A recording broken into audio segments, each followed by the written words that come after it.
సాంప్రదాయం మరియు శ్రీ వైష్ణవ క్షేత్ర చరిత్ర ప్రకారం బీబీ నాంచారమ్మ శ్రీ వెంకటేశ్వర స్వామివారిని పరమ పవిత్రమైన భక్తితో ఆరాధించి స్వామివారిలో ఐక్యమైన మహాభక్తురాలు.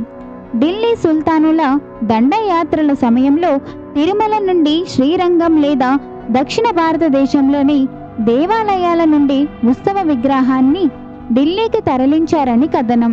ఆ విగ్రహ సౌందర్యానికి ముగ్ధురాలైన సుల్తాను కుమార్తె ఆ స్వామినే తన ప్రాణనాథుడిగా భావించి రాత్రింబవళ్ళు ఆరాధించేది.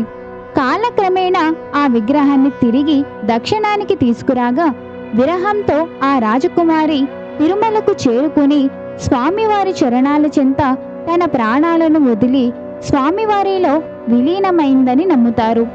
ఆమె నిశ్చలమైన ప్రేమకు భక్తికి మెచ్చిన స్వామివారు ఆమెకు తన ఆలయంలో ప్రాధాన్యతను కల్పించారు. అందుకే ఆమెను శ్రీనివాసుని భార్యగా ఏవేరీగా భక్తులు భావిస్తారు.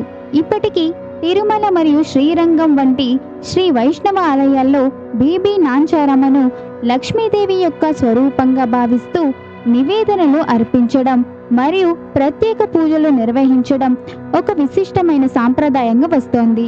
మరి మా వీడియో కనుక మీకు నచ్చినట్లయితే ప్లీజ్ సబ్స్క్రైబ్.